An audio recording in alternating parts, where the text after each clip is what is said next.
Hai, selamat pagi semua. Baiklah, okey, pada pagi ini cikgu akan perkenalkan diri dulu ya. Okey, nama cikgu ialah Cikgu Faridah binti Abdul Karim. Boleh panggil Cikgu Faridah sahaja. Baiklah, okey, cikgu akan mengajar kamu subjek Bahasa Melayu pada tahun ini. Okey, jadi kita akan selalu bersama sepanjang tahun ini. Jadi, cikgu harap kita sama-sama akan dapat bekerjasama. Baik, tapi untuk kali pertama ini kita tak dapat bersemuka. Okey, terpaksalah kita berjumpa di alam maya sahaja. Okey, jadi cikgu harap semua di musim-musim pandemik ini semua jaga kesihatan, jaga jarak, dan kalau tidak ada apa-apa keperluan jangan keluar rumah supaya kita semua selamat ya. Baiklah. Okey, untuk hari pertama ini cikgu akan memperkenalkan anak-anak semua kepada format Bahasa Melayu UPSR. Okey, jadi dengar baik-baik ya. Baiklah. Okey. Sebagai pengenalan, okey, sebagai calon UPSR. Siapa tu calon UPSR? Okey, anak-anak semualah yang merupakan calon UPSR ya. Okey, perlu menjawab 2 kertas ujian untuk mata pelajaran Bahasa Melayu, iaitu kertas 011 Bahasa Melayu Pemahaman dan kertas 012 Penulisan. Ya. Okey. Kedua-dua kertas ini dijalankan pada masa yang berlainan. Okey, ujiannya jalankan tak sama. Okey. Biasanya pemahaman dahulu, kemudian setelah selesai barulah penulisan ya. Okey, baiklah seterusnya. Okey. Kertas 011 itu kodnya ya. Pemahaman ini terbahagi kepada 2 bahagian, iaitu bahagian A dan bahagian B. Okey, nanti cikgu akan bagi contoh ya. Baiklah, bahagian A terdapat 20 soalan yang berbentuk objektif aneka pilihan jawapan, iaitu A, B, C dan D. Manakala bahagian B pula terdapat 5 soalan subjektif pelbagai bentuk. Okey, dan respon terhad. Ini juga cikgu akan bagi contoh nanti ya. Okey, masa untuk menjawab kertas 011 pemahaman ialah 1 jam 15 minit. Okey, cukup tak 1 jam 15 minit? Cukup, sangat cukup ya. Baiklah. Skop soalan untuk bahagian A ialah tentang sistem bahasa dan pemahaman berdasarkan petikan. Okey, ada petikan diberikan, kemudian ada soalannya ataupun bahan rangsangannya. Okey. Baik, manakala soalan untuk bahagian B ialah soalan tentang sistem bahasa juga dan pemahaman berdasarkan petikan atau bahan rangsangan. Sebenarnya sama saja, cuma bentuknya berbeza. Bahagian A tadi ialah objektif. Bahagian B dipelbagaikan bentuknya ya, soalannya. Kemudian, peruntukan markah untuk bahagian A 20 markah. Okey, peruntukan markah untuk bahagian B pula ialah 30 markah. Jadi semuanya ialah 50 markah. Okay, kalau di peringkat sekolah, 50 markah darab dengan 2 lagi, jadi 100 markah ya. Itulah yang akan kamu dapat. Baiklah. Okey, sebagai kesimpulannya tadi ya. Masa menjawab 1 jam 15 minit. Okey. Jadi mungkin 15 minit yang selebihnya daripada 1 jam tadi, bolehlah anak-anak semua gunakan untuk menyimak semula. Takut ada kesalahan ejaan, takut ada tersilap tanda dan sebagainya ya. Baiklah, bahagian A tadi ada soalan berdasarkan gambar yang ditunjukkan. Okey, ada gambar, kemudian barulah diberikan soalan ya. Okey, nanti cikgu bagi contoh. Okey, ini tadi bahagian A 20 markah, bahagian B 30 markah. Macam mana cara nak jawab? Senang. Guna pensel 2B. Okey, cikgu tahu. Pensil 2B ni sekarang ni ada pelbagai. Dah canggih dah. Okey, ada pensil tekan dan sebagainya. Tapi cikgu cadangkan kamu gunalah pensil 2B yang biasa tu. Okey, pensil 2B yang boleh kamu tajamkan tu sediakan 2 atau 3. Kalau patah guna satu lagi. Kalau guna pensil tekan 2B boleh. Tapi kalau dia patah nak masukkan dia punya isi tu memakan masa. Dan lagi satu je agak tajam, takut kertas kamu nanti berlubang ya. Jadi cikgu cadangkan gunalah pensil 2B yang biasa. Lebih selamat ya. Baiklah, jawab di ruangan yang disediakan. Okey, baiklah anak-anak. Bahagian A tadi ada apa? 20 soalan soalan. Jawapan A, B, C, D. Soalan diberikan, jadi kamu pilihlah jawapan. Sama ada A, B, C ataupun D. Dan untuk bahagian B ada 5 soalan berstruktur. Soalan 21, 22, 23, 24, 25.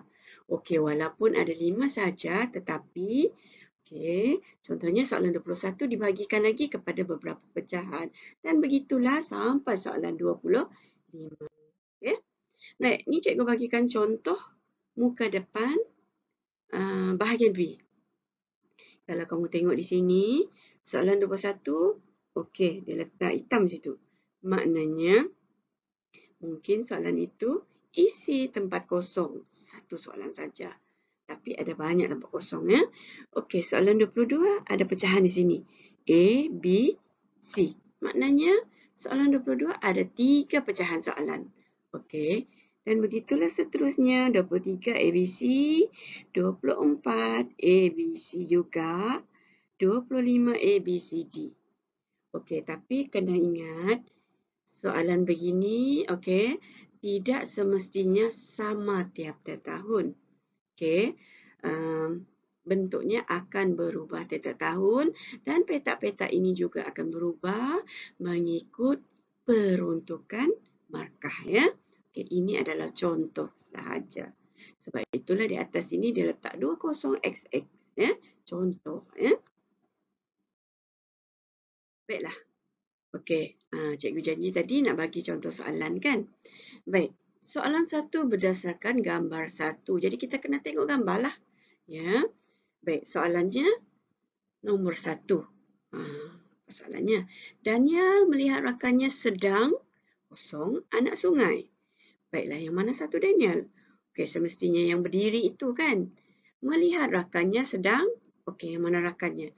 Rakannya yang dalam air itu, yang dalam sungai itu. Okey, jadi apa agak jawapannya? A, mengharungi, B, terharung, C, diharungi, D, harungi. Baiklah. Daniel melihat rakannya yang sedang, cuba kita jawab ya, mengharungi. Okey, jadi jawapannya ialah mengharungi. Kalau dah di sini A, jadi dalam borang OMR, kertas jawapan sebenar nanti, kamu bulat atau hitamkan, bukan bulat ya, hitamkan, okey, A. Jangan di sini A, di sana nanti B. Sebab akan dipangkah juga salah ya. Sebab borang OMR itulah yang akan diguna pakai. Okey, kita tengok contoh yang kedua ya. Okey, mengapakah Tuan Putri bersedih? Katakanlah kepada saya. Tapi di sini tak ada saya. Okey, kita tengok. Kata Mak Inang Suri kepada Tuan Putri Mayang Sari. Siapa Mak Inang Suri? Mak Inang Suri merupakan pembantu atau pengasuh kepada Tuan Putri. Tuan Putri pula siapa? Tuan Putri ialah anak raja. Kalau kita orang biasa bercakap dengan anak raja, kita tak boleh guna saya, tak boleh guna aku. Okey, di sini ada pilihan jawapan beta. Beta itu adalah untuk digunakan oleh kerabat diraja saja ya. Patik orang biasa macam kita. Kalau kita bercakap dengan keluarga diraja. Hamba juga merupakan saya. Tapi digunakan untuk kita bercakap dengan rakan-rakan biasa. Tapi digunakan pada zaman dahulu, bukan zaman sekarang. Okey, Tuan Hamba merupakan kamu. Okey, awak. Jadi D semestinya salah. Okey. Jadi mana agaknya jawapan yang betul? Okey, cikgu kata tadi, Patik bila kita bercakap dengan keluarga diraja. Cuba kita tengok ya. Ya, jawapan yang betul ialah B. Kita tengok seterusnya. Okey, guru besar ada di pejabat. Okey, ini bertanya ni. Saya ingin berjumpa dengan kosong. Siapa yang bertanya? Azhar bertanya kepada kerani sekolah itu. Jadi, dia sesuai tak untuk guru besar? Okey, dia ni sesuai untuk rakan-rakan ya yang sebaya dengan kamu. Anda, saya ingin berjumpa dengan anda. Okey, tak sesuai sebab dia tadi bertanya tentang guru besar. B memang tak sesuai. Saya ingin berjumpa dengan kamu. Kenapa pula nak berjumpa dengan kamu kalau tanya guru besar kan? Jadi B dengan C memang tak sesuai. Jangan fikir lagi ya. Jadi D. D sama dengan dia. Okey. Tapi ini beliau. Beliau sangat sesuai untuk orang yang ada pangkat macam guru besar. Cuba kita lihat. Ya. Jadi C lebih sesuai ya. Okey, jadi macam cikgu cakap tadi, kalau dari sini nombor 3D, okey nombor 3 juga mesti dihitamkan di pada ruangan borang OMR nanti ya. Baiklah. Okey, itu tadi contoh bahagian A. Kita tengok contoh bahagian B. Ini contoh saja ya. Okey, 21.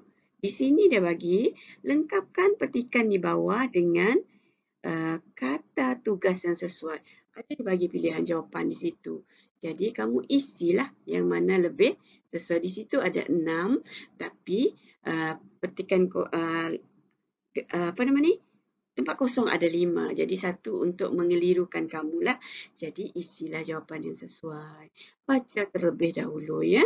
Okey, ini contoh. Okey, isi tempat kosong. Ada lagi contoh-contoh lain. Okey, tandakan betul untuk jawapan yang betul, tandakan salah untuk jawapan yang salah, suaikan dan sebagainya. Ada pelbagai bentuk ya. Jadi akan berubah tiap-tiap tahun. Baiklah anak-anak. Okey, cikgu rasa cukup setakat ini dulu untuk kali ini penerangan tentang kertas 011 pemahaman. Baik, untuk sesi akan datang, cikgu akan terangkan pula mengenai kertas 012 penulisan. Jadi cikgu harap apa yang cikgu sampaikan pada pagi ini, anak-anak semua akan faham ya. Baiklah, okey. Untuk kali ini sekian dulu. Jaga diri, jaga kesihatan, jangan keluar rumah kalau tidak ada keperluan. Sekian, terima kasih. Bye.